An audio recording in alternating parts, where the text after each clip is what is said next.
Sige po, tayo po ay magsimula na. Yeah.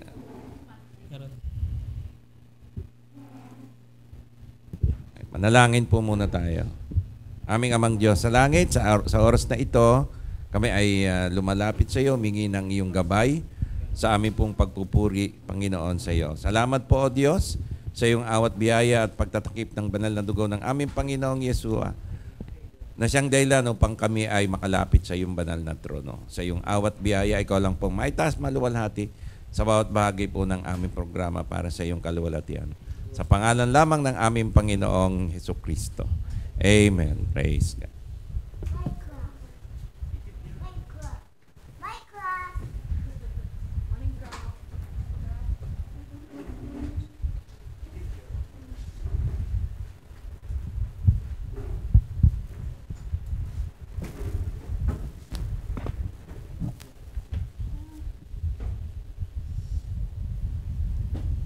Good morning po. Ready na po ba tayong purihin ang ating Diyos? Amen. Amen. Wala pong makakahadlang sa ating pagpupuri sa ating Diyos. Amen po. Amen.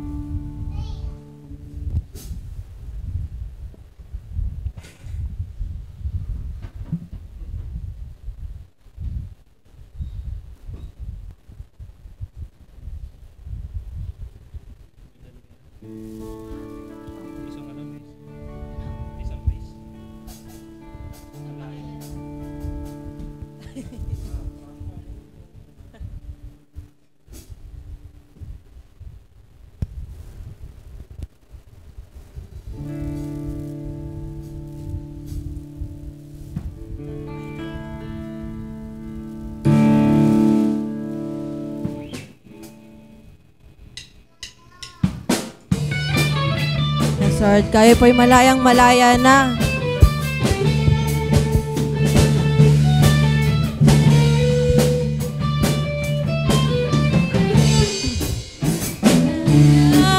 Malayang-malayang malaya. Malaya, malayang-malayang malaya. Malaya, malayang-malayang malaya. Malaya, malayang-malayang malaya. Ang Diyos sa buhay ko'y gumawa, naranasan ang kanyang himala. Sa sakit at karamdaman ako'y pinalaya. Ang kasalanan at ang kalungkutan, pinawi niya ng lubusan. Kapangyarihan ng Diyos ay aking nararanasan. Yes, Lord God, malayang-malaya.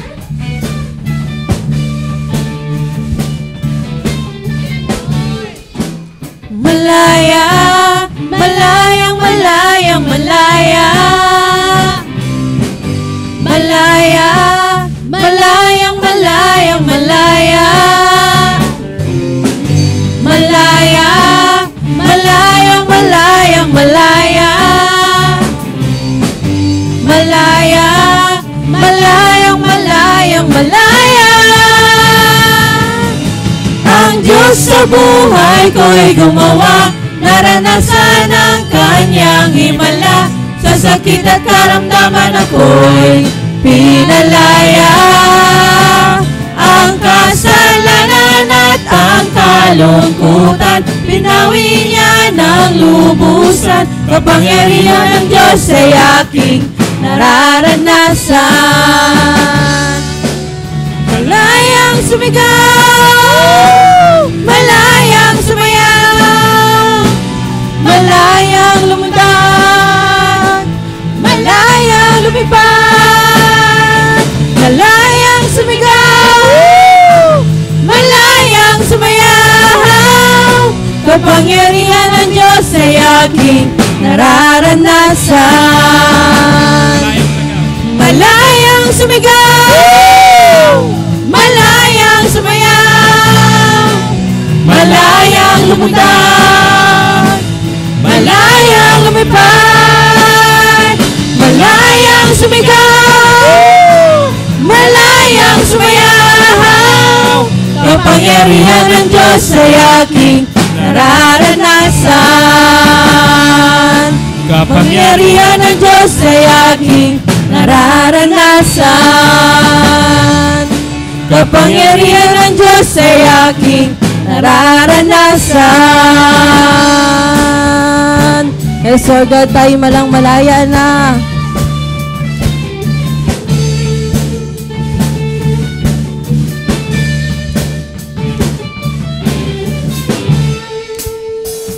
Yes, amen. Tayo malang malayang malaya na sa ating mga problema. Amen.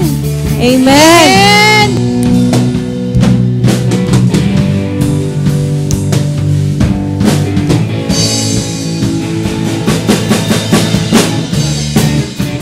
Yes, Lord God, tanging sa'yo lamang, Lord God, ang aming papuri.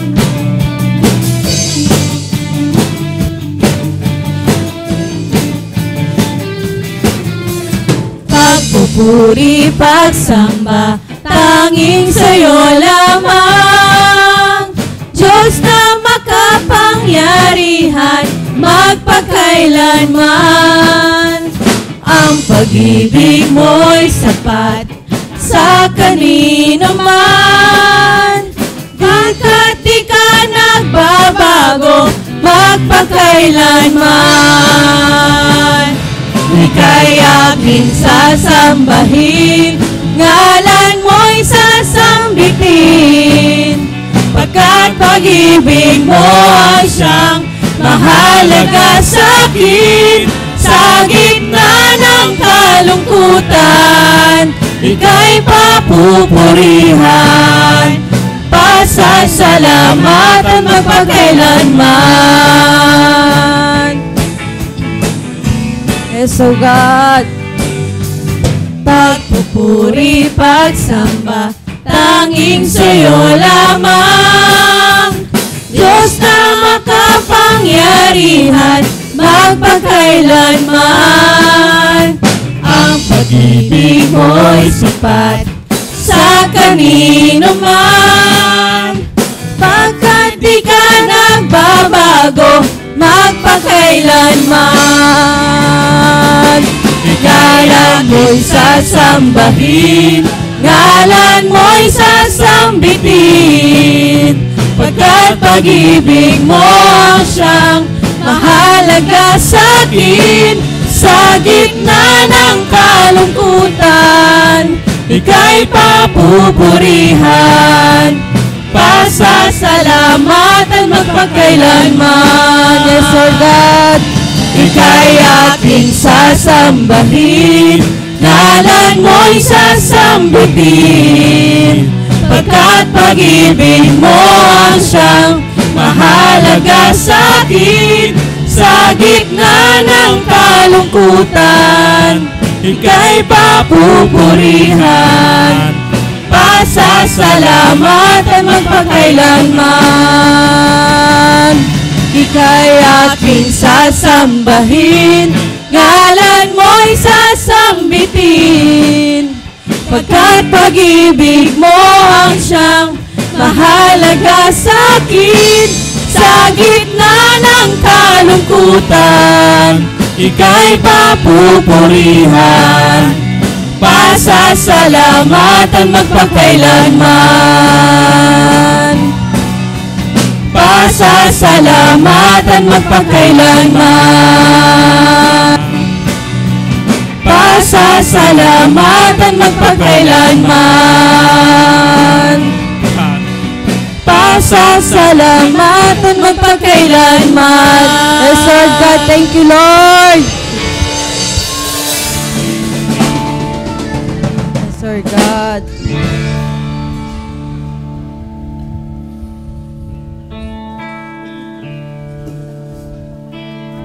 Yes, Lord God.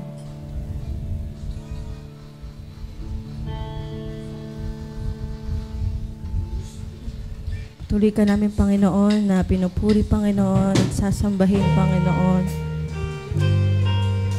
Naalay namin, Panginoon, ang aming mga pusong basag, Panginoon, na nagpapakumbaba, Lord God, sa iyong harapan.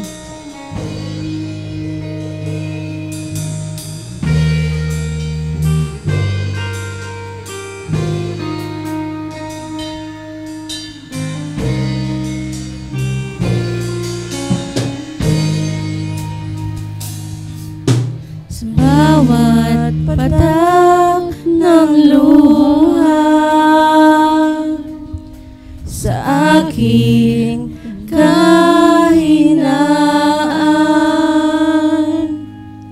Sa bawat luhod at panalangin, di mo ako iniwan. Jesus, ika'y nariyan. Itataas ang aking mga kamay sa Diyos na mahabagin, sa akin na tunay. O ang alay ko ay pusong basag, nagpapakumbaba sa iyong presensya, maghari ka. Yes, Lord God.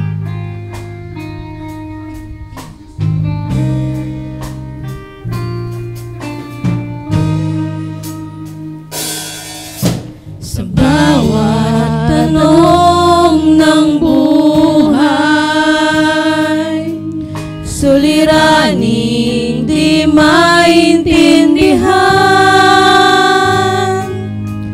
salita mo'y panghahawakan, na hindi mo ako iiwan. Jesus, ika'y nariyan. Itataas ang aking mga kamay sa Diyos na mahabagin, sa akin na tunay. O ang alay ko ay pusong basag, nagpapakumbaba sa iyong presensya. Itataas ang aking mga kamay sa Diyos na mahabagin, sa akin na tunay. O ang alay ko ay pusong basag, nagpapakumbaba sa iyong presensya. Suriin mo ang puso ko, suriin mo ang buhay ko. Ninanais ko ang iyong kalooban. Suriin mo ang puso ko, suriin mo ang buhay ko. Ninanais ko ang iyong kalooban. Suriin mo ang puso ko, suriin mo ang buhay ko. Ninanais ko ang iyong kalooban. Mo ang puso ko, suriin mo ang buhay ko. Ninanais ko ang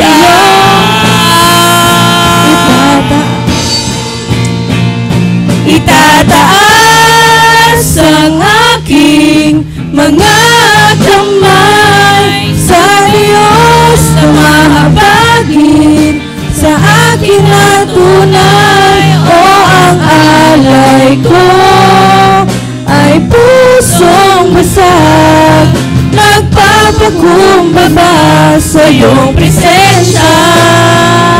Itataas ang aking mga kamay sa Diyos na mahabagin, sa akin na tunay. O ang alay ko ay pusong basag, nagpapakumbaba sa iyong presensya. O ang alay ko ay pusong basag, nagpapakumbaba sa iyong presensya, maghari ka. Yes, Lord God. Kami nagpapakumbaba, Panginoon, sa iyong harapan, O God. Yes, O God.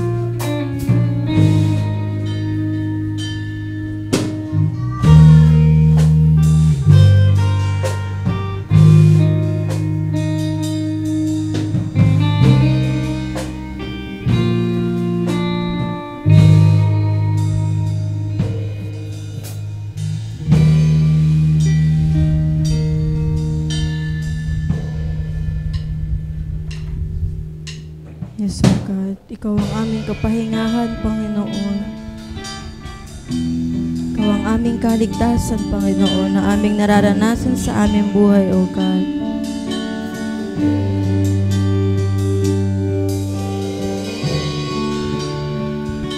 Yes, Lord.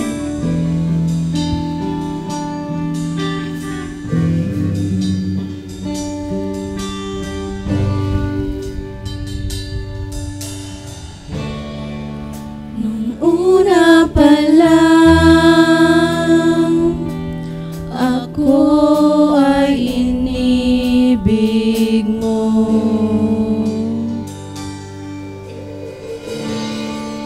Binigay mong lahat, mahanap mo lang ako.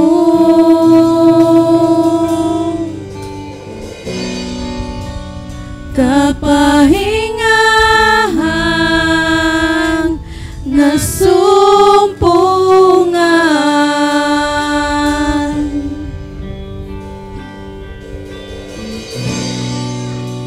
at kagalakan, kalakasan, natagpuan.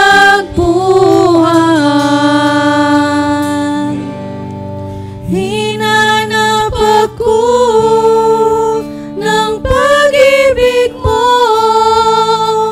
kasaganang nararanasan, may kapayapaan at kaligtasan.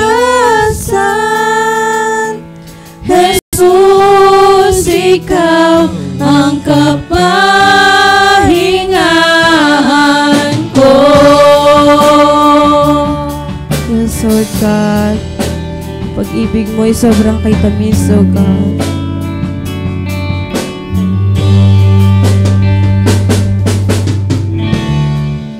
Inalay ang buhay,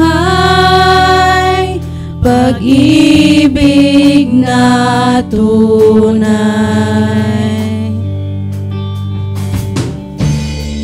Sadyang kay tamis,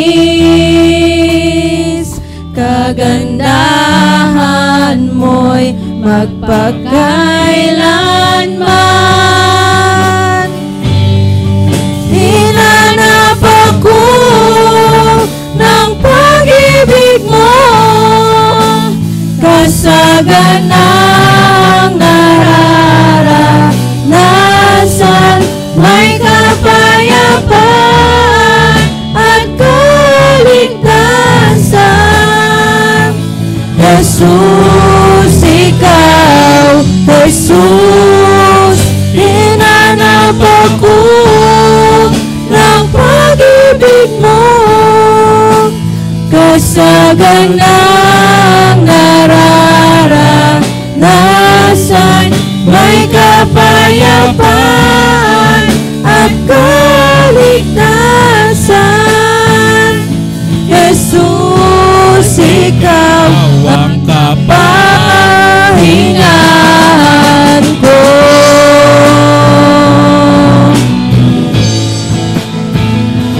Jesus, ikaw ang kapahingahan ko.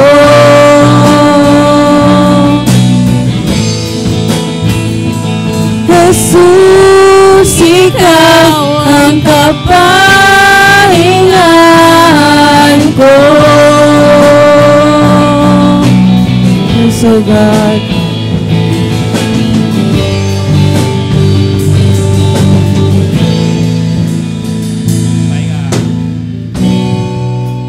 Kapag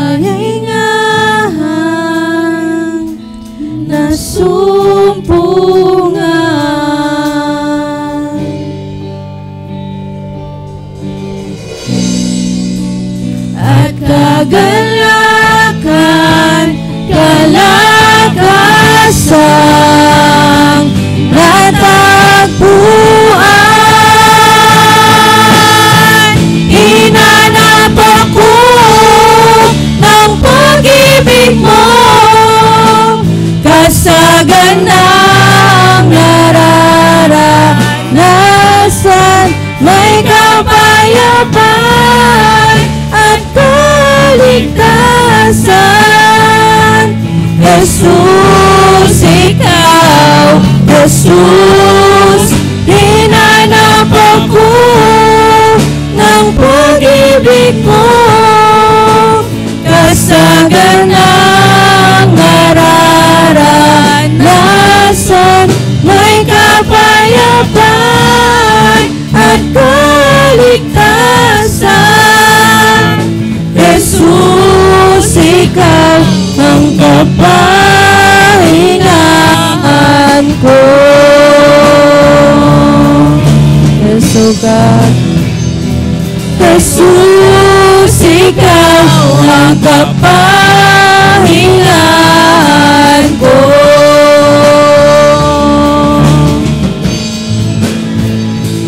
Jesus, ikaw ang kapahingahan ko.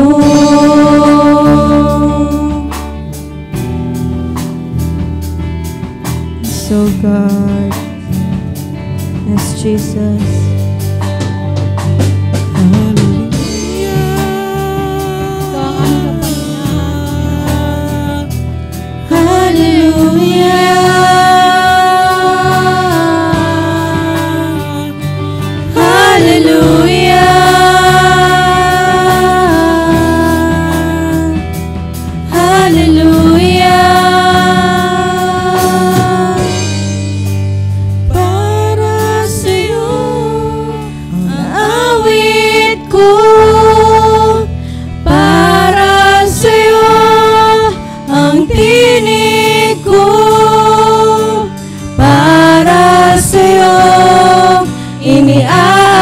Inialay ang buhay ko.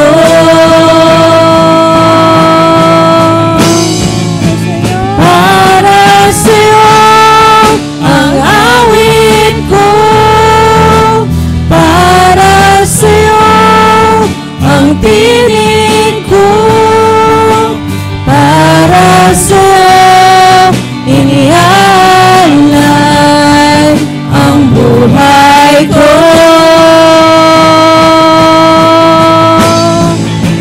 Para sa'yo ang awit ko.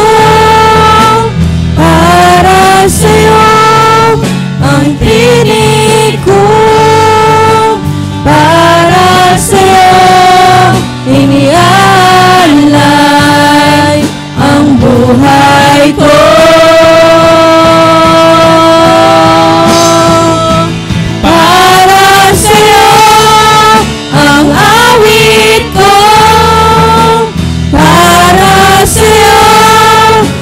Pinig ko, para sa'yo inialay ang buhay ko.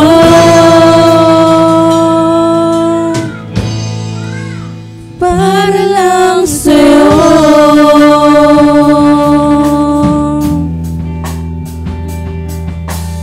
So God, so God, ang aming buhay, O God. Yes, Jesus. Yes, O God. Patuloy po tayong manalangin sa ating Panginoon. Yes, Sir God. Hallelujah. Lord, maraming salamat po, Panginoon. At kami po, Lord God, ay nandito sa iyong bahay-sambahan, Panginoon, upang ikaw ay purihin at sambahin, Panginoon, sa araw na to, Panginoon, at sa araw-araw, Panginoon. At Lord God, humingi po kami, Lord God, ng kapatawaran, Panginoon, sa mga kasalanan, Lord God, na aming nagawa, Panginoon, sa isip man po to o sa gawa, Panginoon. Panginoon, humingi rin po kami, Lord God, ng gabay sa araw-araw, Panginoon, sa aming mga kapatiran, Panginoon, at Gayon din po, Lord God, sa buhay, Panginoon, ni Pastor Eve, Panginoon. Kayo po, Panginoon, ang gumabay sa amin, Panginoon, at sa lahat ng iyong mga anak, Panginoon, na patuloy, Lord God, na sumasamba sa iyo, Panginoon. At Lord God, maraming salamat din po, Lord God, dahil sa lahat po, Panginoon, ng aming mga kakulangan, Panginoon, sa inyo, Lord God, ay nandyan po kayo, Panginoon, at hindi niyo po kami iniwan, Panginoon. Tama po, Lord God, ang iyong salita, Panginoon, na kahit po, Panginoon, at kami po ay nagkukulang, Panginoon. Kahit kailan, Panginoon, ay hindi nyo kami iniwan, Lord God. Ang mga salita nyo po, Lord God, ay totoo at tapat, Lord God. At hindi po ito nagbabago, Lord God. Nawa, Panginoon, sa araw na ito, Panginoon, ang pangalan mo lamang, Panginoon, ang maitaas. Sa pangalan ni Jesus, Amen and Amen.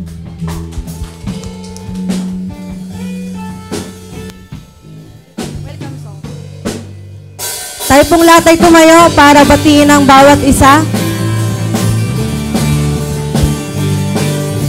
Welcome to the family.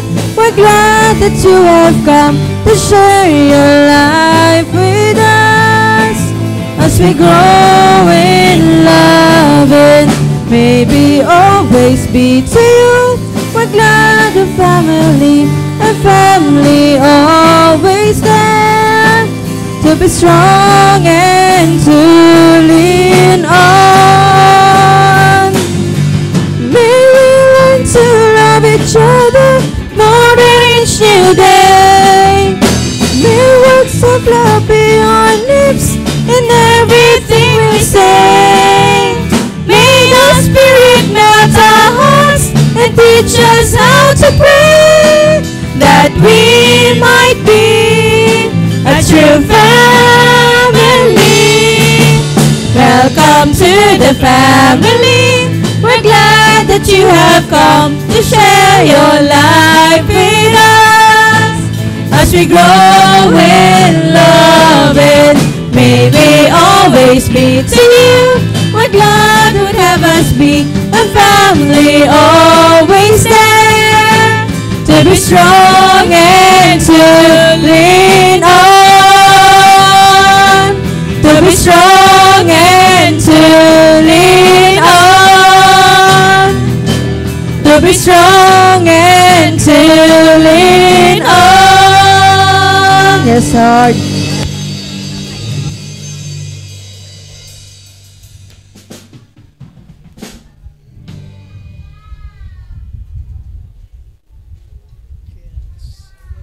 Amen. Purihin ang Panginoon. Isa nga pong masigabong palakpakan na may kasamang sigawan para sa ating Panginoon. Woo!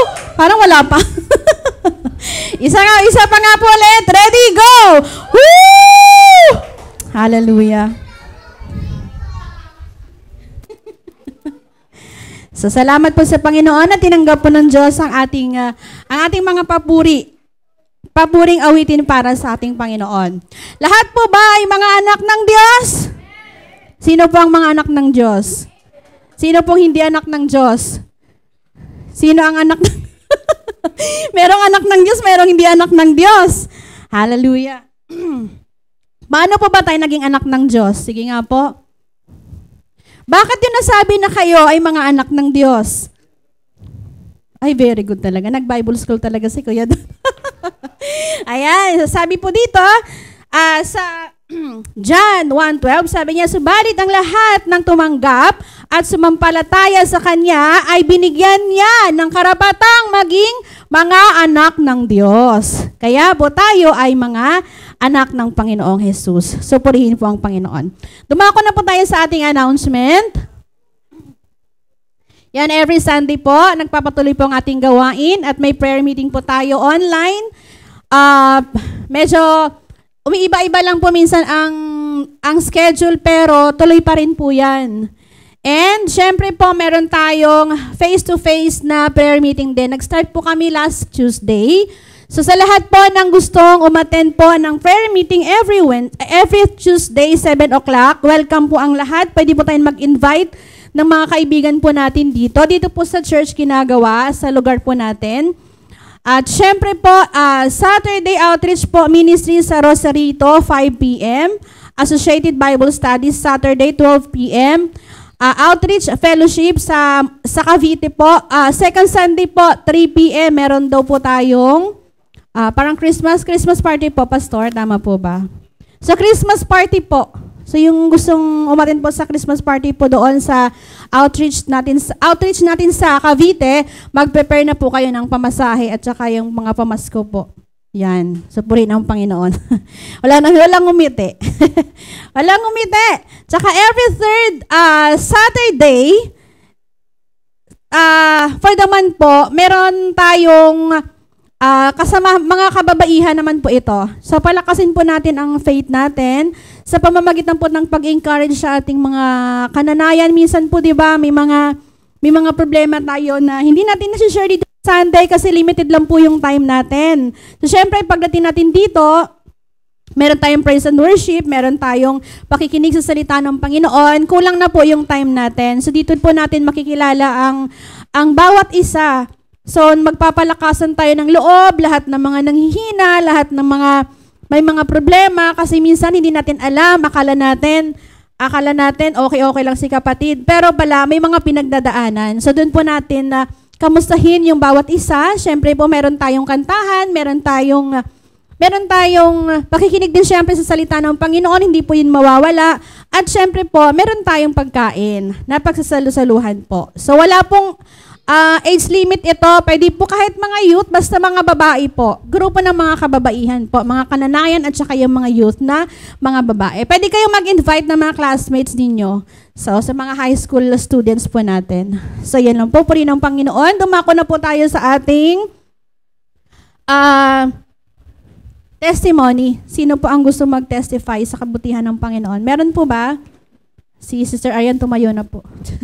Akala ko gusto po niya mag-testimony. So, kung wala po, i-prepare po natin. Ay, si ate! Sorry po. Nagpapasalamat po ako sa Lord kasi nag-aral po kami ng baking kahapon, mula umaga hanggang hapon. Sa TESDA po, by group po kami. Tapos, nung tikman po yung niluto namin, praise the Lord, yung sa amin po ang pinakamasarap. Salamat po sa Panginoon. Bakit pinakamasarap po yung nandun kasi nandun si Ate Cynthia. Taste of heaven po yan eh. Mga produkto po niyan, lasang langit. So, purihin po ang Panginoon. Pag may tatalo pa ba dyan? Ewan ko na lang talaga. Okay, sino pa po ang gusto mag-testimony? Meron pa po ba? Nahihiya. Sila nanay, sila Kat. Nahihiya. Sige, ako na lang po. Gusto ko pa magpasalamat sa Panginoon. Last Friday, nagpabunot ako ng ngipin kasi ilang gabi na akong hindi nakakatulog. So, nung pinabunot ko siya, dalawa lang po yung pagpipilian ng doktor. Pwede siyang surgery or kung hindi kakayanin. So, yun, habang sine-check ng doktor, nagpipray ako kasi medyo malaki yun eh, 4K yun eh. 4,000 po yun eh, yung surgery sa isang ngipin lang. So praise God, so binagbigyan ako ng Panginoon, salamat sa Kanya kasi po hindi po dumating sa na yon, sitwasyon na yon. So normal po na natanggal yung ngipin and purihin ang Panginoon na siya din po yung nag-provide ng aking pangangailangan. So yun lang po. Meron pa po ba ang gusto mag-testify sa kabutihan ng Panginoon? Wala na po? Sige, kung wala na, dumako na po tayo sa ating tithes and offering. Tinatawagan ko po ang butihing may asawa ng ating pastor, si Ate Cynthia po, para po sa mensahe ng Panginoon sa ating tithes and offering. Prepare na rin po ang music team para sa special number kung meron po.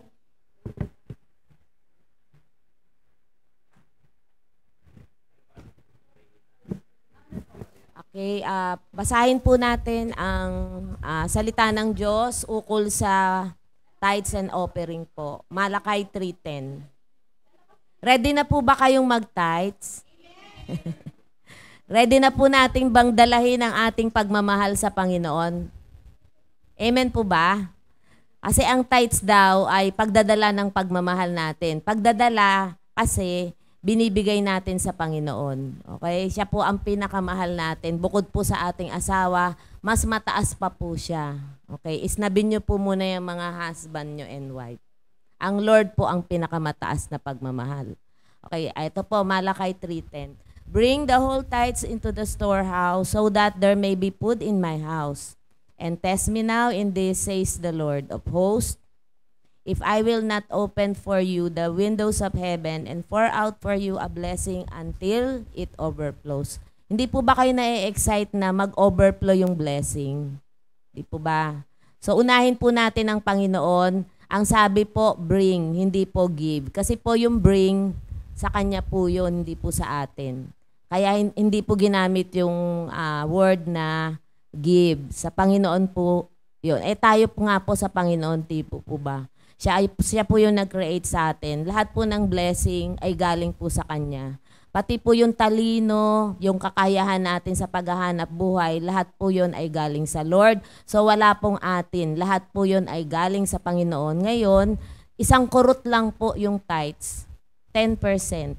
At yung offering naman po ay dahil po sobrang mahal na mahal natin si Lord, meron pa po tayong additional na offering sa Kanya. Salamat sa Panginoon sa sa pagmamahal niya, sa pagtubos niya sa atin, no? Sa ating mga kasalanan.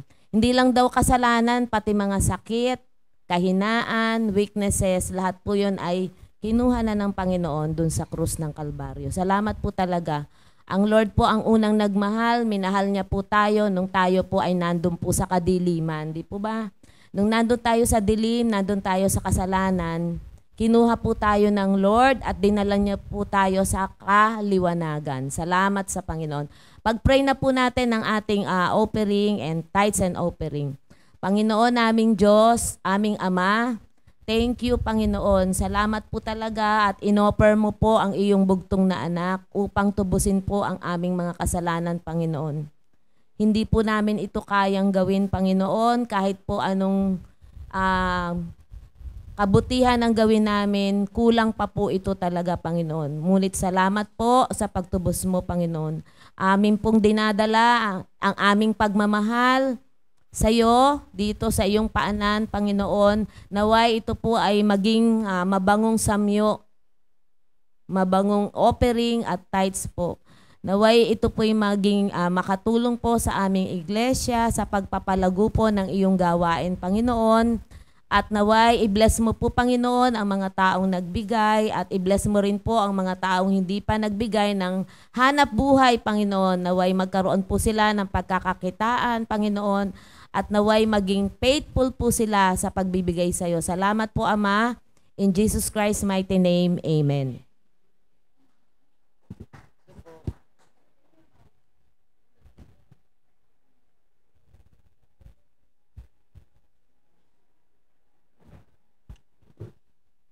Amen. Maraming salamat po sa salita ng Panginoon. Ayan, tinubos po tayo, hindi po through GCash or kahit gaanong kalaking pera. Tinubos po tayo ng dugo ni Kristo. Ganun po tayo kamahal ng ating Panginoong Jesus. Amen po rin ng Panginoon. Samahan niyo po kami sa awitin na ito para sa ating Panginoong Jesus. Tinatawagan ko na po ang music team.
wake up, until I lay my head, I will sing of the goodness of God. And all my life you have been faithful. And all my life you have been so, so good. With every breath that I am able, I will sing of the goodness of God. And I love your voice. You have led me through the fire, the darkest night. You are close like no other.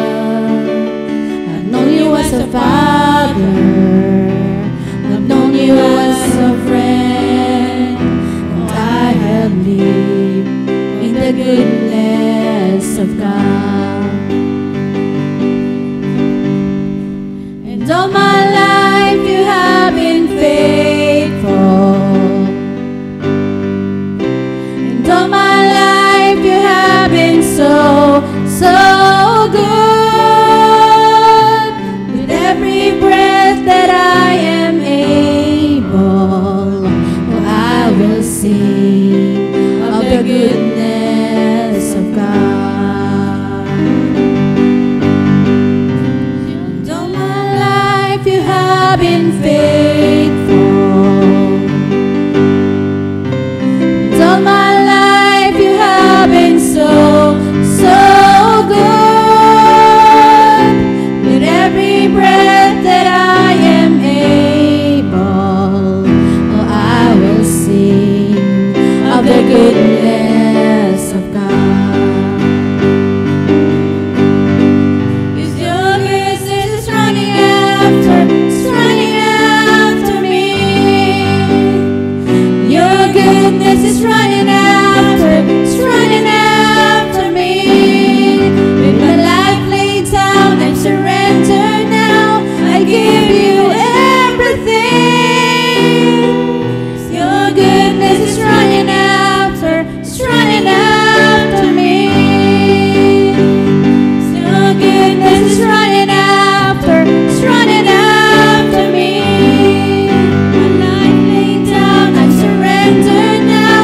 I give you everything. Your goodness is running after me. And all my life you have been faithful. And all my life you have been so, so good. With every breath that I am able, oh, I'm gonna sing of the goodness of God. Oh, I'm gonna sing of the goodness of God. Oh, I'm gonna sing of the goodness of God. Amen. Thank you, Lord, for your goodness. Tayong lahat po ay tumayo.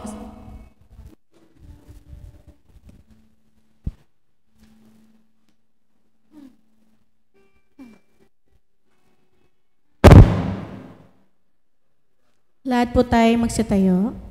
Buksan po natin ang ating mga Biblia sa Genesis chapter 3, verse 14 to 15.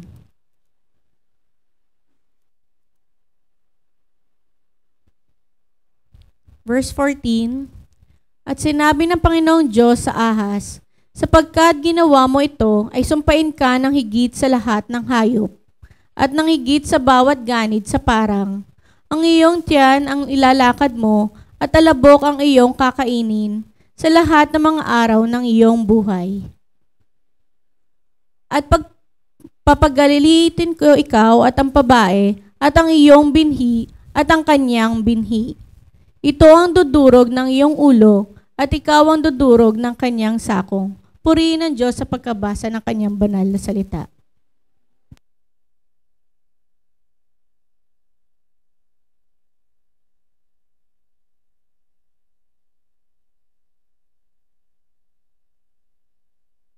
Salamat, Sister Arian. Tayo po'y manalangin. Aming Amang Diyos sa langit, salamat po sa iyong mga salita na amin pong pag-aaralan at pagbubulayin. Maunawaan po namin, Panginoon, ang aplikasyon nito sa aming buhay at patuloy, Panginoon, na magpahayag ka sa amin ng iyong mga dakilang kalooban sa iyong mga salita. Sa patnubay po ng iyong Holy Spirit, sa pangalan lamang po ng aming Panginoong Yeshua. Amen. Palakpakan po natin ating buhay na Diyos. Praise the Lord. Ang ating pong paksa ay serye, ibig sabihin, continuation po ito nung ating pinag-aaralan na espiritu, kaluluwa at katawan. At upang lubos po nating maunawaan, dito po nakasalalay yung buhay natin ng mga mananampalataya, sa pag-unawa po natin ng ating kalagayan, ang ating espiritu, kaluluwa at katawan, sinimulan po natin to sa kalagayan po ng unang tao. Napakahalaga po ng kalagayan ng unang tao na si Adan. At dahil nga po sa kanyang pagbaksak, naapektuhan po ang sangkatauhan. So, bago po ang ating paksa, ay balikan po natin ng kaunti ang resulta ng pagbaksak ni Adan sa kasalanan patungkol po sa dyablo. So, ito po yung serye. Tiyagaan lang po natin dahil medyo mahaba po ito dahil hinihimay po natin yung misteryo ng kalooban ng Diyos na ipinagkaloob po sa atin. Dahil ito po ay misteryo na ipinaunawa po sa atin ng Diyos tungkol po sa ating kaligtasan. So balikan po muna natin yung ng kaunti yung resulta ng pagbaksak ni Adan sa kasalanan. Ang epekto ng kamatayan ng espiritu ni Adan, bunga ng kasalanan nito. So tandaan po natin, mga kapatid, na hindi lang po ito kay Adan nangyari. Yung pangyayari po kay Adan ay apektado po ang lahat ng tao na manggagaling kay Adan. Maging si Eva na unang kumain ng pinagbabawal na bunga ng punong kahoy ng kaalaman ng mabuti at masama. So na kay Adan po ang magiging epekto o resulta ng ginawa ni Adan o ng gagawin ni Adan. So ano po yung epekto ng kamatayan ng espiritu ni Adan na naging epekto rin po sa atin. Parang naging automatic po, mga kapatid. So una, balikan lang po natin. Nagkaroon ng makasalanang kalagayan ang espiritu ni Adan. So dapat po nating maunawaan, mga kapatid, na si Adan ang inutusan ng Diyos upang huwag kainin ang bunga ng punong kahoy ng mabuti at masama. At sa araw na kainin niya yon, siya ay mamamatay. So sino po ang inutusan, mga kapatid? Wala naman po si Eva doon sa panahon na yon. Nag-iisa lang po siya, si Adan. At pag ginawa niya yon, siya ay mamamatay. So ano po ang namatay sa kanya, mga kapatid? Yung kanyang espiritu. Ang espiritu ni Adan, yung bahagi ng kanyang pagkatao na siyang nilalang ng Diyos ayon sa wangis ng Diyos at anyo ng Diyos, ang espiritu ni Adan. Nung nangyari po yun ay agad-agad po na namatay si Adan at ang kanyang espiritu ay naging makasalanan. So nagkaroon po ng makasalanang kalagayan si Adan sa kanyang espiritu. At dahil po doon, mga kapatid, ikalawa, binabalikan lang po natin, hindi na natin po nilagyan ito ng mga verses dahil napag-aralan na po natin to. So ikalawa, dahil po dito, naging kampo no anak ng diablo, si Adan mula sa pagiging anak ng Diyos ay naging kaaway ng Diyos. So una, namatay po yung kanyang espiritu, nagkaroon ng makasalanang kalikasan, naging alipin po ng kasalanan si Adan. Ikalawa, naging kampon po o anak ng diablo. Mula sa pagiging anak ng Diyos, naging anak ng diablo, naging kaaway ng Diyos. So tandaan po natin, kung ano po yung mangyayari na epekto ng kasalanan o pagsuway ni Adan, automatic po yan, mga kapatid, ay lahat po ng tao ay ganun din po ang magiging kalagayan. Whether or not na kinain mo yung pinagbabawal na bunga o hindi. Whether or not na hindi ka pa nag-i-exist nung panahon na yon, whether or not kung ikaw man ay naipanganak na nung panahon na yon, kahit na hindi ka kumain ng bunga na pinagbabawal, dahil kumain si Adan at ikaw ay galing kay Adan, automatic yung kalagayan mo ay magiging kalagayan ng kagaya ng kay Adan. O yung kalagayan ni Adan ay magiging kalagayan mo. So naintindihan po natin yon, mga kapatid. Bakit po naman ganon? Kasi si Adan ang source natin. Sa kanya po tayo galing. Kaya lahat ng tao naging kampo ng diablo. Medyo masakit po pakinggan, di ba? So naging anak po. Tinanong ni Sister Doris kanina, sino ang mga anak ng Diyos? Kami. Sino ang mga anak ng diablo? Kami, dati. Di ba?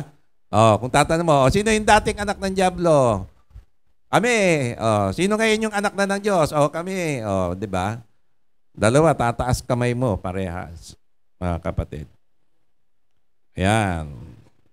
So, tayo po ay pinanganak na sa kasalanan, pinanganak na may makasalanang kalikasan, patay ang ating espiritu, pinanganak na po tayo na anak ng diablo. Dahil ang source po natin ay si Adan. Naintindihan po? Ngayon, kung may ibang lahi maliban kay Adan, halimbawa, ang Diyos gumawa pa ng kapitbahay na ibang tao, yun, ibang istorya nun. Pero wala pong ganon. Lahat po tayo kay Adan ang galing. Lahat po tayo kay Eva nang galing. Si Eva po ang ina ng lahat ng sangkatawan. Sa kanya po nang galing. Through Adam. Ayan. Purihin ng Panginoon dahil nailigtas po tayo ni Kristo. Pangatlo, epekto ng kasalanan ni Adan na naging epekto rin po sa atin, automatic, naging epekto po sa atin, ay nagkaroon tayo ng kahatulan ng parusang walang hanggan sa impyerno o sa apoy na di namamatay ang espiritu ni Adan.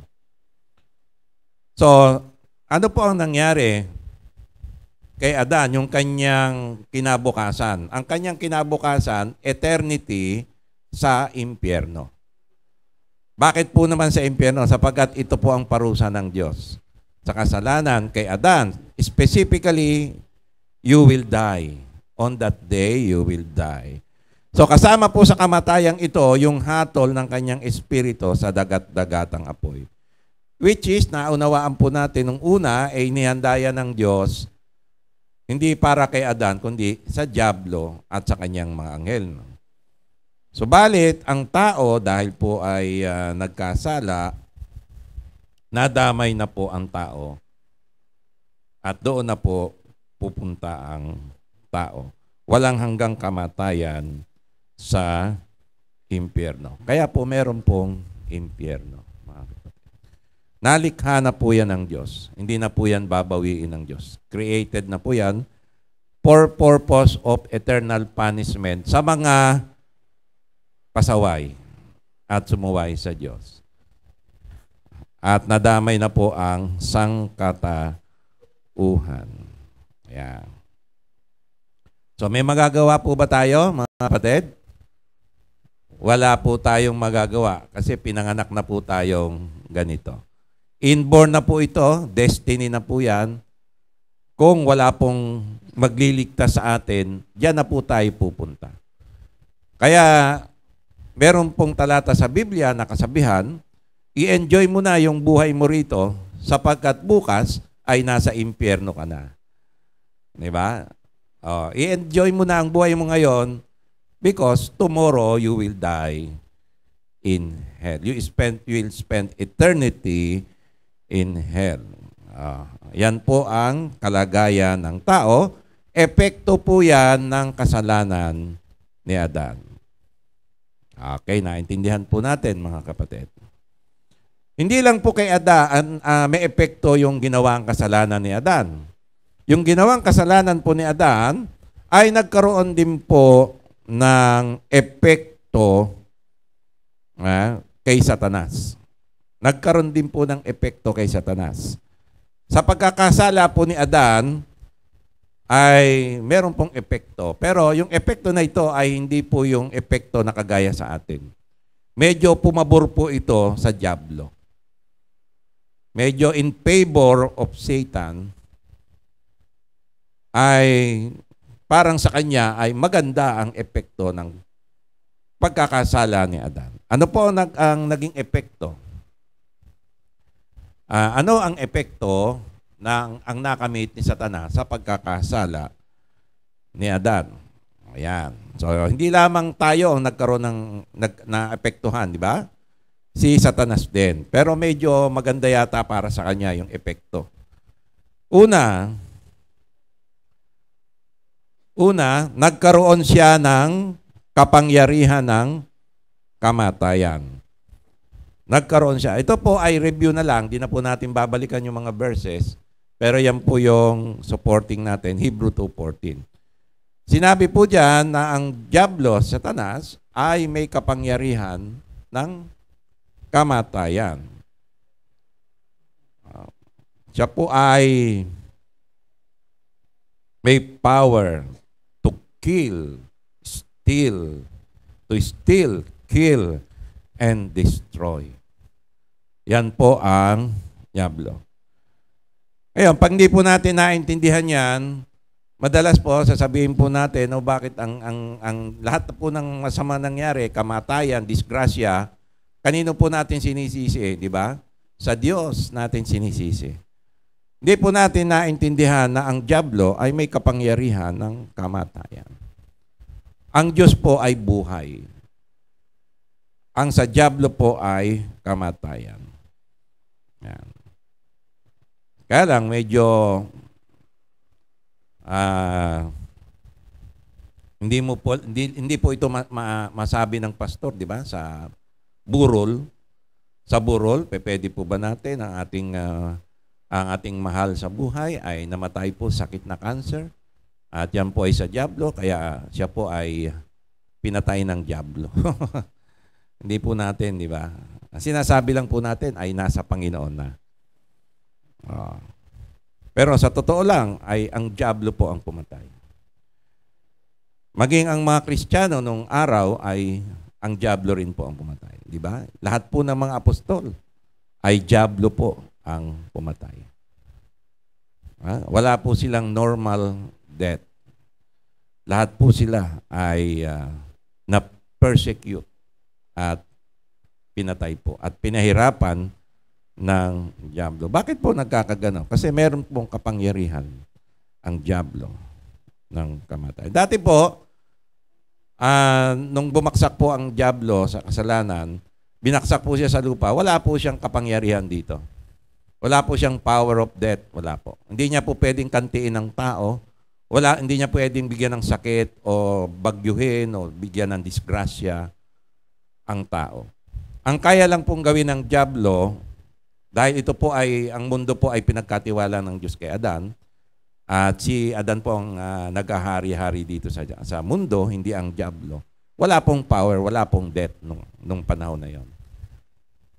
At pumasok lang po ang kamatayan dahil sa kasalanan nang si Adan po ay nagkasala.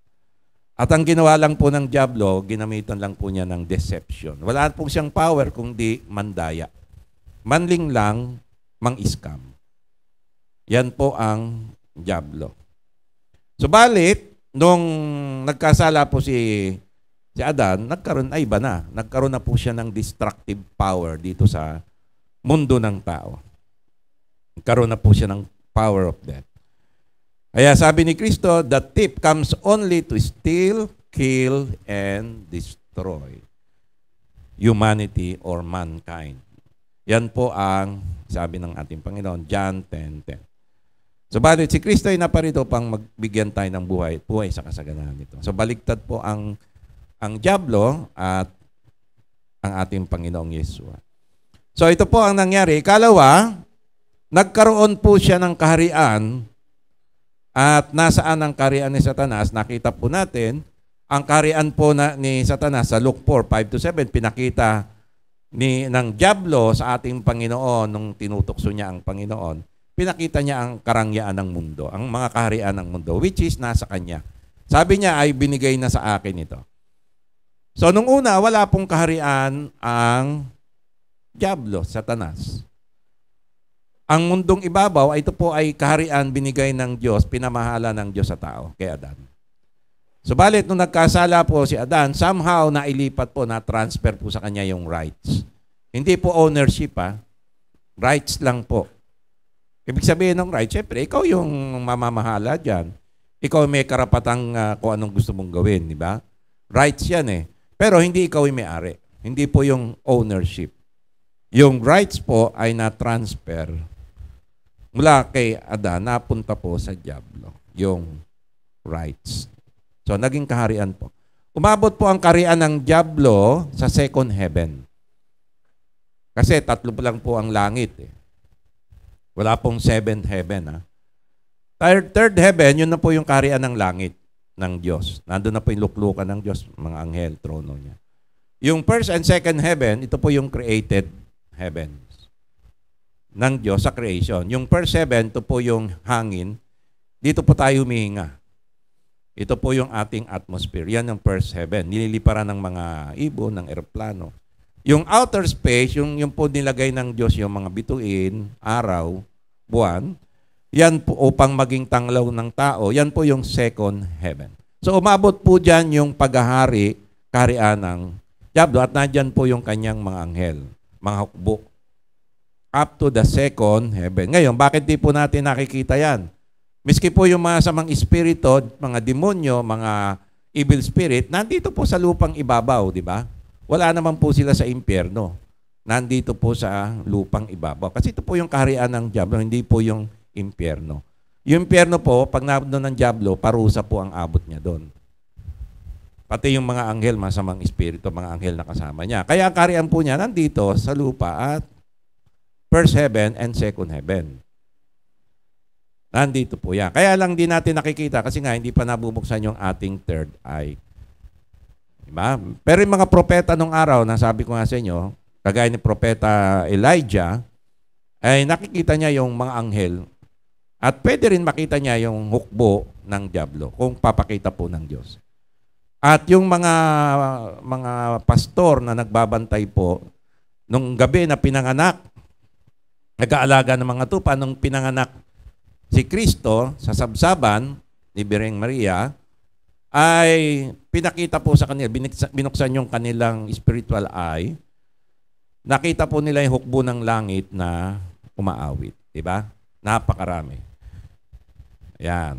So kung mabubuksan po yung ating spiritual eye, baka atakihin po tayo sa puso pag nakita po natin yung dami ng mga evil spirit na 2,000 kumasya sa isang tao. Makikita po natin yon in the spirit, ay baka himatayin po tayo sa atake. Baka hindi po natin kayanin yung horror, di ba? At nakita lang po natin manifestation nang ito ay lumabas, pumasok sa mga baboy. 2,000 po yon. Mantakin nyo, mga kapatid. So, nagkaroon po ng kaharian si Satanas. Pangatlo, nagkaroon po siya ng hukbo ng mga anghel na sumama sa kanya. Maari, mga kapatid, sabi po ng Revelation 12:4, yung kanyang tail ay hinakot po niya bilang dragon na puto, yung ikatlong bagi. So maari nangyari po yon nung natukso niya ang tao, nailipat po sa kanya yung pag-aari. Dito po na siya naging dragon. Kasi una, matandang ahas lang po siya. Ngayon po, naging dragon na po siya. Tsaka niya nahikayat yung mga dati po niyang mga nasa ilalim ng kanyang pamamahala. Sa langit, na hukbo, nahikayat po niya yung ikatlong bahagi. 1/3 ng mga bituin sa langit. Yun po yung mga anghel. At unang baksak po nito, karumal-dumal po nangyari sa tao, ay may mga anghel po, hindi naman po lahat, ay inasawa po ang tao. Kaya nga po, nagalit na po ang Diyos sa kasamaan ng tao. Nakorrupt na po ang tao, nagkaroon ng mga Nephilim ng panahon na yon. Pero lahat po yun, nawasak na po yun. Pinatay na po ng baha. Ano po nangyari dun sa mga, kasi half human, half, ang espiritu po nun, di ba? Kalahating tao, kalahating demonyo. Ewan ka natin, paano nangyari doon? So may nagsasabi na yun po ay pinarusahan po ng Diyos nasa impyerno. Meron naman po nagsasabi, naging evil spirit. Naging mga masamang espiritu sila. Yung mga Nephilim. Okay, so kung ano man po ang nangyari sa kanila, nandyan po sila, nag-e-exist po sila. So nagkaroon po ng hukbo ang diablo. Yan. Ngayon, sa kabila po ng pagbaksak ng tao sa kasalanan, ninais pa rin ng Diyos na iligtas ito. Next, anak. Next. Ay ninais pa rin ng Diyos na iligtas ang tao, si Adan, at ang lahi nito. Subalit, papaano? So sa kalagayang ito, mga kapatid, ay si Adan at ang kanyang lahi ay helpless. Ibig sabihin, wala po silang kakayahan iligtas ang kanilang sarili. They are at the mercy of the devil. Parang ganun po ang nangyari. At sila po ay nasa kalagayang makasalanan. Ang pag-asa na lang po ni Adan at ng sangkatauhan ay gumawa ng paraan ng Diyos para iligtas sila. Pero sa kanilang sarili, alam ni Adan, hindi niya kayang iligtas ang kanyang sarili. Hindi niya kayang iligtas ang sanlibutan. Bakit? Kung kaya niya, ginawa na niya. Kaya si Adan, nag-aabang na lang ng pagliligtas ng Diyos at kung kailan ito, ang Diyos na lang nakakaalam sa panahon ni Adan.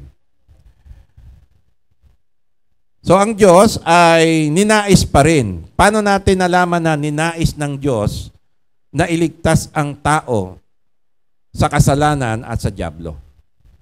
Ito po yung paksa natin, di ba? Ito po yung pinaka-topic. Ang ipinahayag na pagliligtas ng Diyos. Ipinahayag pa rin ng Diyos ang kaligtasan sa sangkatauhan. Ipinahayag ng Diyos o ipinahayag na pagliligtas ng Diyos sa sangkatauhan ang ipinahayag na pagliligtas ng Diyos sa sangkatauhan sa diablo. Pinahayag pa rin po ng Diyos yung kaligtasan na someday ililigtas ko ang tao. Pero pansinin po natin yung ating verse, mga kapatid. Tignan nyo po yung talata ng pagpapahayag. Ito po yung talata na ipinahayag ng Diyos na ililigtas niya ang tao sa diablo. Genesis chapter 3, verse 14 to 15. Basahin po natin tapos may itatanong po ako sa inyo, ha? Basahin po natin ulit. At sinabi ng Panginoon Diyos sa ahas, sapagkat ginawa mo ito ay sumpain ka na higit sa lahat ng hayop at ang higit sa bawat ganid sa parang, ang iyong tiyan ang ilalakad mo at alabok ang iyong kakanin sa lahat ng mga araw ng iyong buhay. So naapektuhan po ang ahas. Nagkaroon po siya ng limitasyon sa lupa. So verse 14. Verse 15. Ito na po yung kapahayagan. At papagaalitin ko ikaw at ang babae, at ang iyong binhi at ang kanyang binhi. Ito ang dudurog ng iyong ulo at ikaw ang dudurog ng kanyang sakong. So ang Diyos, sabi ng Diyos, ay magkakaroon ng wakas ang iyong pamamahala, ang iyong kapangyarihan, ikaw ay madudurog. Madudurog ang iyong ulo. Sabihin ng ulo, yun yung kanyang kapangyarihan. Ng ahas, ng dyablo, sa magitan ng binhi ng babae. So magpapadala ang Diyos sa magitan ng binhi ng babae ng tagapagligtas. Subalit, ikaw ang dudurog ng kanyang sakong. Yung sakong ang dudurugin mo sa kanya. Subalit, siya naman dudurugin ng ulo mo. So ito ang kapahayagan ng pagliligtas ng Diyos sa sangkatauhan. Okay, pag-usapan natin. Kanino, ito na yung tatanong ko, kanino ipinahayag ng Diyos ang kanyang pagliligtas sa sangkatauhan at bakit? Huwag mo na anak ha. Kanino ipinahayag ng Diyos ang kanyang pagliligtas sa sangkatauhan at bakit? Bigyan ko lang po kayo ng 1 minuto para pag-isipan. Alam niyo na ba ang kasagutan? Kanino pinahayag? Kanino sinabi? Kanino na-reveal ng Diyos nung sa base doon sa binasa po natin ang pagliligtas na gagawin niya sa sangkatauhan na pagliligtas niya sa dyablo? Kanino niya ipinahayag?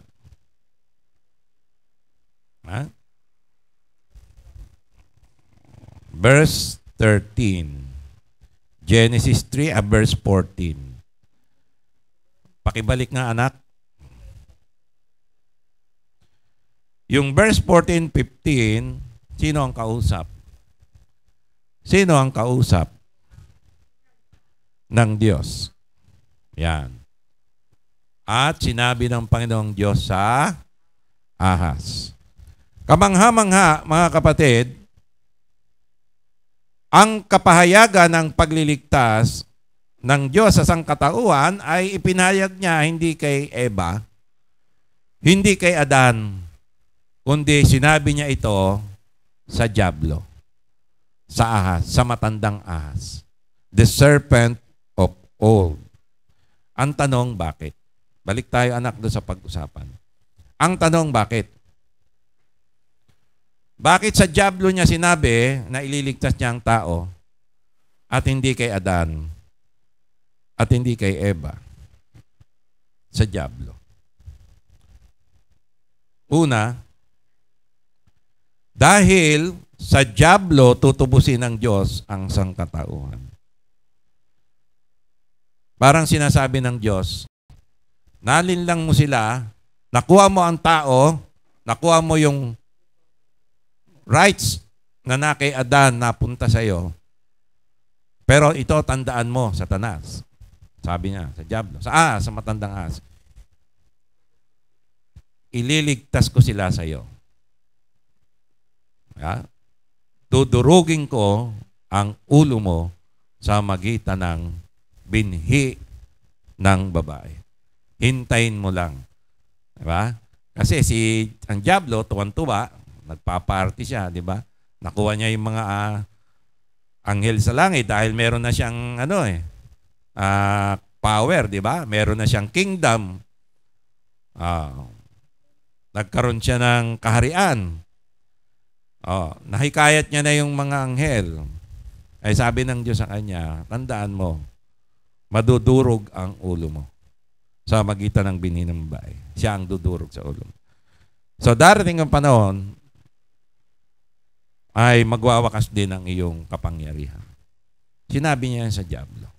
Kaya ang Diablo, kahit na tuwan-tuwa, na siguro sabi ng Diablo, tignan natin. Di ba? Ahadlangan ko yan. Di ba? So, inassure yan. Sinabi, dahil sa Diablo, tutubusin ng Diyos ang sangkatawan. So, parang tayo, nagkaroon ng utang, di natin kayang tubusin. Sinabi natin dun sa kung saan yung pinagsanlaan, sandali hintayin mo lang, wala pa akong pera sa ngayon, tutubusin ko yan. Sinanla ng, kung sino man yung nagsanla na kakilala mo, o pamilya mo, sinanla ng anak ko, hintayin mo, tutubusin ko yan. O sinanlayan ng nanay ko, tutubusin ko yan. O sino man ng kapatid mo, halimbawa, sinanla yung sa'yo, ikaw ang tutubos. Kanino mo sasabihin na tutubusin? Doon sa pinagsanlaan, para alam niya. Okay, natutubusin mo yon. Pangalawa, bakit sa Diablo pinahayag ng Diyos yung kapahayagan ng pagliligtas ng Diyos sa tao? Dahil sa kapahayagang ito, tiniyak ng salita ng Diyos. Diba? Ang nagpahayag sinabi ng Diyos. So, salita ng Diyos yan. So, nakita po natin, salita ng Diyos, yan ang basihan ng lahat. Established in heaven na po yan, ang salita ng Diyos. Yan ang sinusunod sa sangkalangitan. Dahil sa kapahayagang ito ay tiniyak ng salita ng Diyos sa Diablo na ito ay mangyayari. Diba? Awit 107 verse 20. Sinugo niya ang kanyang salita at pinagaling sila at iniligtas sila sa kanilang mga ikapapahamak. So yung salita ng Diyos, sinisigurado ng Diyos mangyayari. Sinabi ko, mangyayari. Sinabi ng Diyos sa Ahas, mangyayari. So kailangan ipahayag ng Diyos ito para mangyari, maging salita ng Diyos. Kung hindi pinahayag ng Diyos sa Diablo, sa magitan ng kanyang salita, siyempre pinahayag niya, hindi po ito mangyayari. So assurance na mangyayari. Pag sinabi ng Diyos, hindi babalik sa kanya na walang kabuluhan. Ikatlo, dahil ipinahayag ng Diyos sa Diablo, ang wakas nito, pangatlo anak, dahil ipinahayag ng Diyos sa Diablo ang wakas nito sa araw ng pagliligtas, ay madudurog ang ulo nito sa mga gawain nito at kapangyarihan nito sa kamatayan. Ibig sabihin, sinitiyak ng Diyos sa Diablo na siya ay mawawasak at madudurog sa araw ng pagliligtas nito. Ina-assure ng Diyos na madudurog ka, mawawasak ka sa araw na yun. 1 John 3:8, ang patuloy na gumagawa ng kasalanan ay sa Diablo, sapagkat buhat pa ng pasimula ay nagkakasala na ang Diablo. Dahil dito nahayag ang anak ng Diyos upang wasakin ang mga gawa ng Diablo. So darating ang anak ng Diyos para wasakin ang gawa ng Diablo. Ano ba yung gawa ng Diablo? John 10:10. Ang magnanakaw ay dumarating upang magnakaw, pumatay at pumuksa. Ako'y pumarito upang sila'y magkaroon ng buhay at magkaroon nito ng may kasaganaan. So nakita natin yung pamumuksa ng Diablo sa magitan ng buhay ni Job. Pinamalas nito, alam na po natin yun. Hebrew 2:14, kaya yamang ang mga anak ay nakibahagi sa laman at dugo, at siya man ay nakibahagi rin sa mga bagay na ito upang sa magitan ng kamatayan ay kanyang mapuksa ang may kapangyarihan sa kamatayan, sa makatuwid ay ang Diablo. At mapalaya silang lahat na dahil sa takot sa kamatayan, mapalaya silang lahat dahil sa takot sa kamatayan sa buong buhay nila ay nasa ilalim ng pagkaalipin. So wawasakin po ng Diyos sa magitan ng binhi ng babae, dudurugin po ng Diyos ang ulo ng ahas. Yan. Pag-isipan po. Bagamat ipinahayag ng Diyos sa Diablo ang wakas nito, ay itinago pa rin ng Diyos ang kaparaanan kung paano ito magaganap. So yung detalye kung paano ito gagawin ng Diyos, itinago ito sa dyablo. Ang sinabi lang ng Diyos, tiniyak lang ng Diyos sa dyablo, ililigtas ko ang tao. Sinabihan niya ang dyablo, tutubusin ko sila sa iyo. Magwawakas ang paghahari mo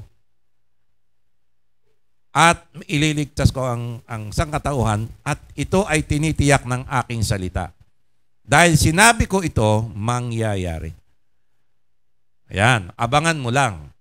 Ngayon, papaano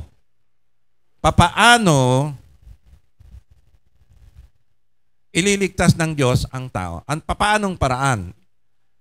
Yun ang itinago ng Diyos sa dyablo. 1 Corinthians 2, 7-8. Bakit ito itinago ng Diyos sa dyablo? Ano yung itinago? Yung eksaktong pamamaraan, papaano ito gagawin ng Diyos? Papaano ililigtas ng Diyos ang tao sa kasalanan at papaano dudurugin ng Diyos ang ulo ng dyablo? Paano yun mangyayari? Hindi ito ni-reveal ng Diyos. Tinago ito ng Diyos maging sa mga anghel. Ha? Sino lang nakakaalam nito? Ang Diyos lang. Maging mga anghel, hindi alam papaano. Okay? 1 Corinthians 2, 7-8. Ngayon, bakit itinago ng Diyos? Kundi nagsasalita kami, sabi diyan sa verse 7 and 8, sa karunungan ng Diyos, na hiwaga, ano yung karunungan ng Diyos at hiwaga? Ito'y wisdom ng Diyos, di ba? Pamamaraan ng Diyos. Ito'y hiwaga. Bakit hiwaga? Dahil inilihim po ito. Secret. Na itinilaga ng Diyos bago ang mga panahon para sa kaluluwalhati natin. Para sa ikaliligtas natin. Verse 8. Bakit tinago ng Diyos to? Alam na ng Diyos to, bago pa ang panahon. Walang sino man sa mga pinuno ng sanlibutan. Tingnan niyo po yung verse 8. Walang sino man sa mga pinuno ng sanlibutan ito ang nakaunawa nito. Sapagkat, ito na, bakit? Kung naunawaan nila, ay hindi sana nila ipinako sa krus ang Panginoon ng kaluwalhatian. Naintindihan po, mga kapatid?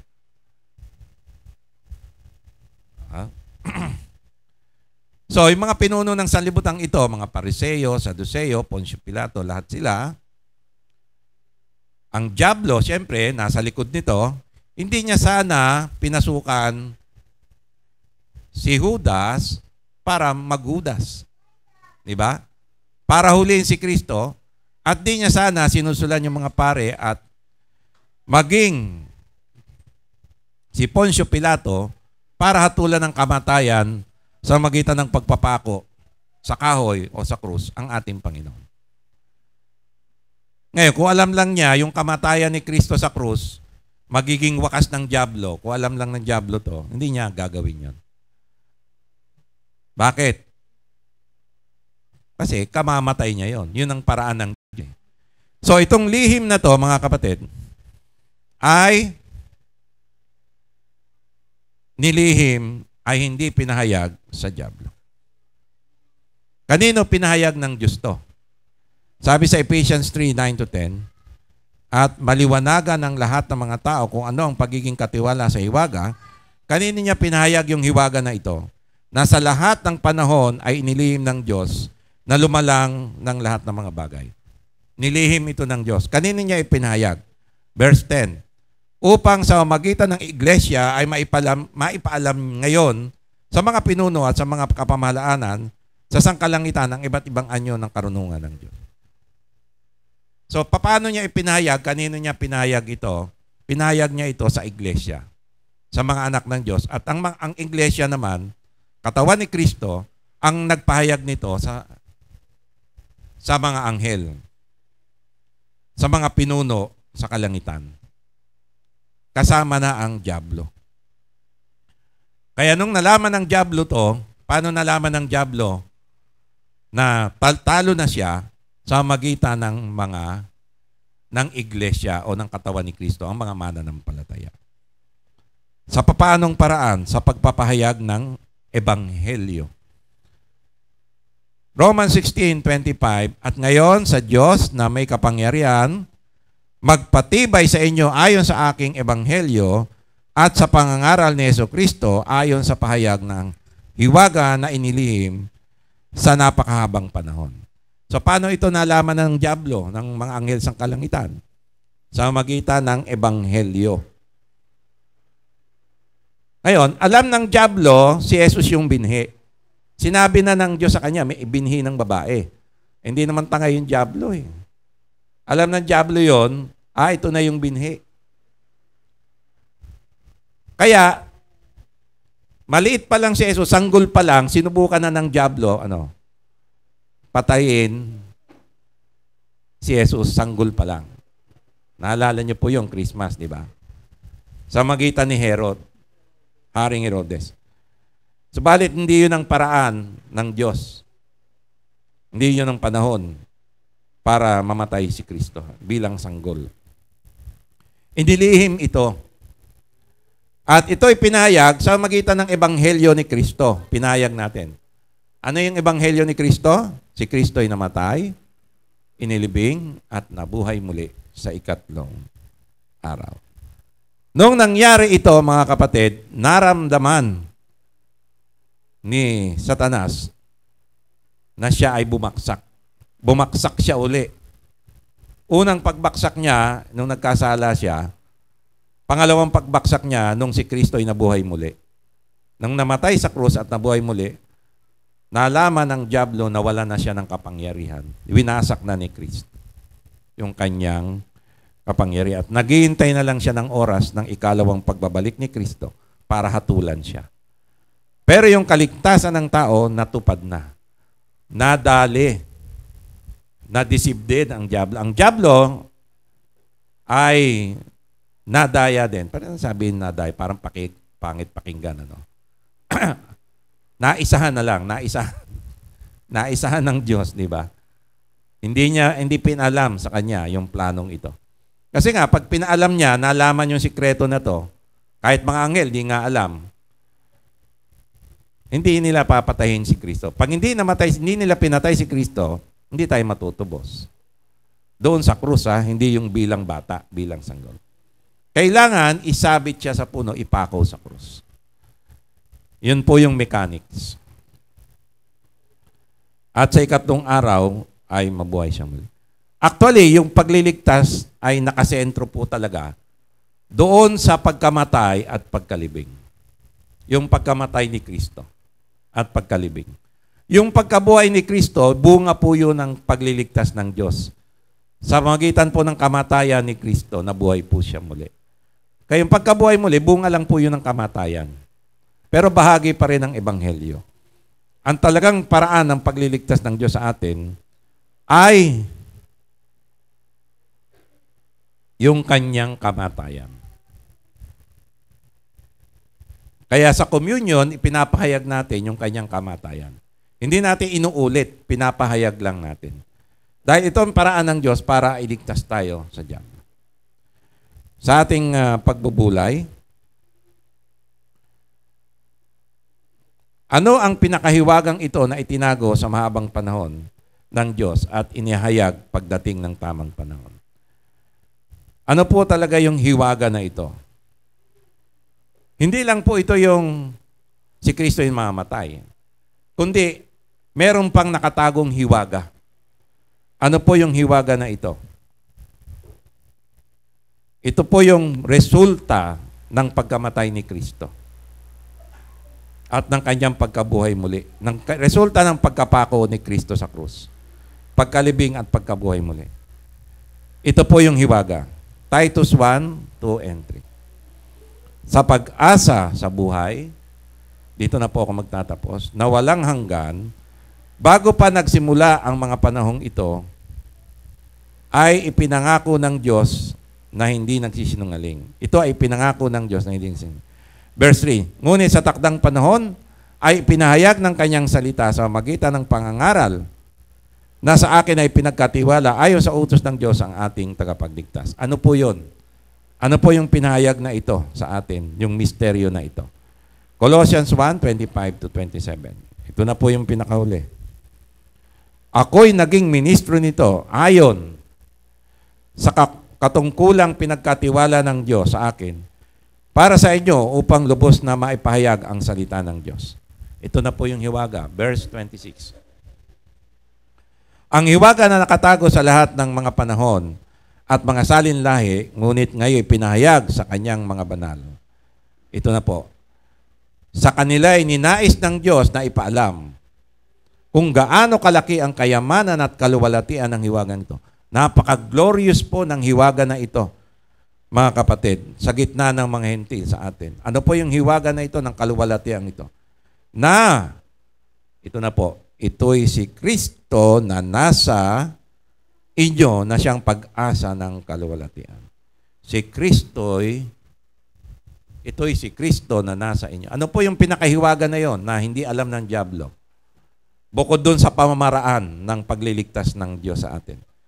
Ang pinakahiwaga na napakayaman ay ito po'y si Kristo na nasa inyo. Ano pa ibig sabihin nun?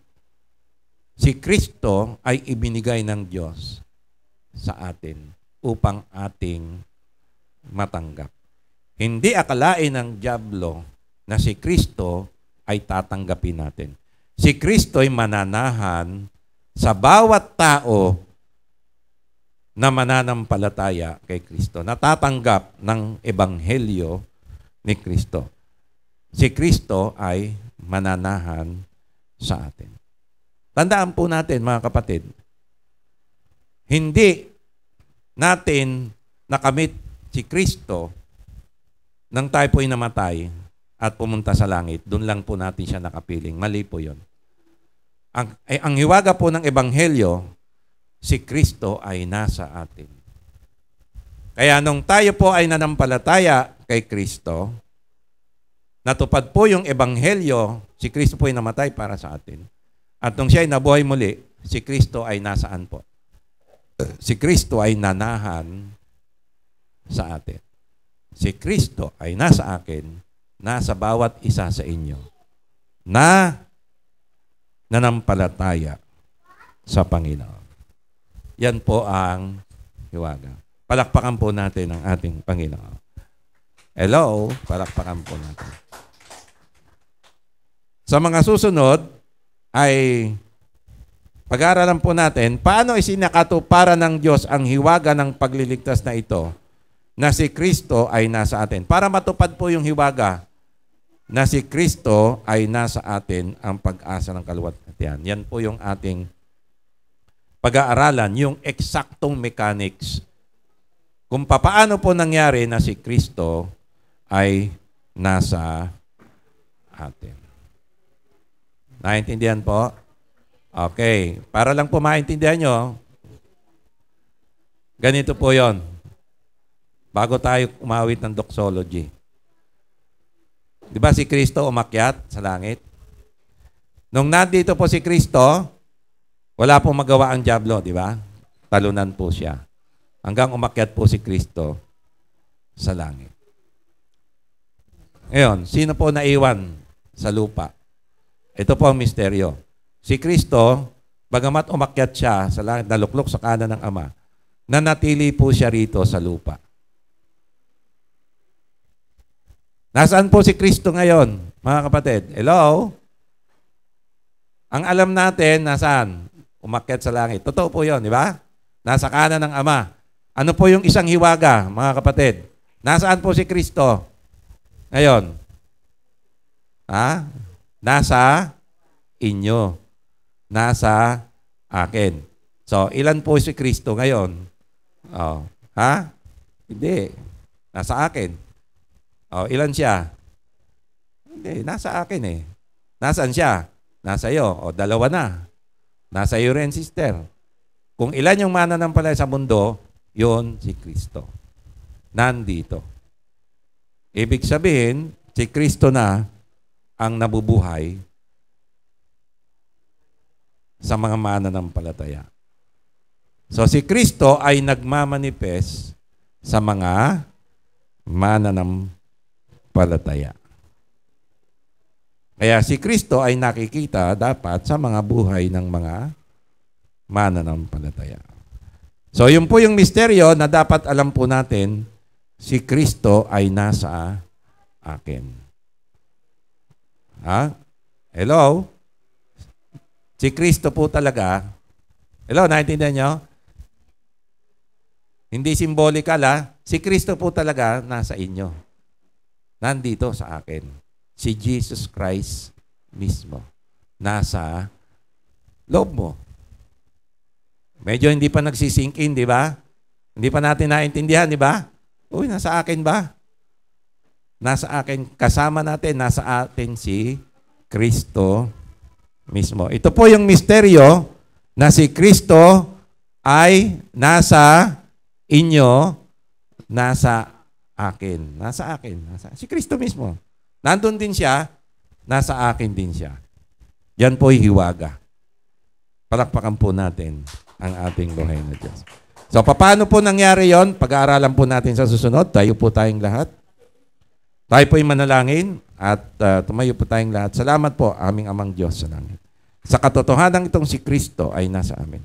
Paunawa mo po sa amin to sapagkat di po namin naintindihan masyado kung papaano po ito. Papaano po kami kikilos? Papaano po nangyari ito na si Kristo ay nasa amin? At ano pong ibig sabihin ng si Kristo ay nasa amin? Paunawaan po sa amin to. Upang kami mamuhay ng naayon sa iyong salita, ng naayon sa iyong kalooban. Salamat po aming Amang Diyos sa langit. Nilalapit ko, Panginoon, lahat ng may mga sakit, karamdaman sa mga anak mo. Hindi po dapat ito. Kasama na po ang iyong lingkod. Ay inaangkin po namin ang kagalingan sa magitan ng kapangyarihan ng Holy Spirit at katubusan ng aming Panginoong Kristo na nasa amin. Inaangkin po namin ang kagalingan ito sa pangalan lamang ng aming Panginoong Kristo, anumang sakit, karamdaman sa mga anak ng Diyos, lumayas ka sa aming katawan, sapagkat ang katawang ito ay pinagaharian ni Kristo, templo ng Holy Spirit. Ito'y tinubos na ni Kristo, ito'y banal sa Diyos. At ito ay magbibigay luwalhati, mamumuhay lamang sa pagluluwalhati sa Diyos, sapagkat ito'y pag-aari na ng Diyos. Salamat po aming Amang Diyos sa langit. Salamat po sa katotohanan itong si Kristo ay nasa amin. Sa pangalan ng aming Panginoong Jesus. Amen. Awitin po natin ang ating doxology. Palakpakan po natin ang ating buhay na Diyos. Check. Hello.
pag-ibig ng ating Diyos Amang nasa langit, ang biyaya at pagliligtas ng ating Panginoong Yeshua, at ang patuloy na paghaharit, kapangyarihan ng Holy Spirit ay sumaatin palagi, ngayon at magpakailanman.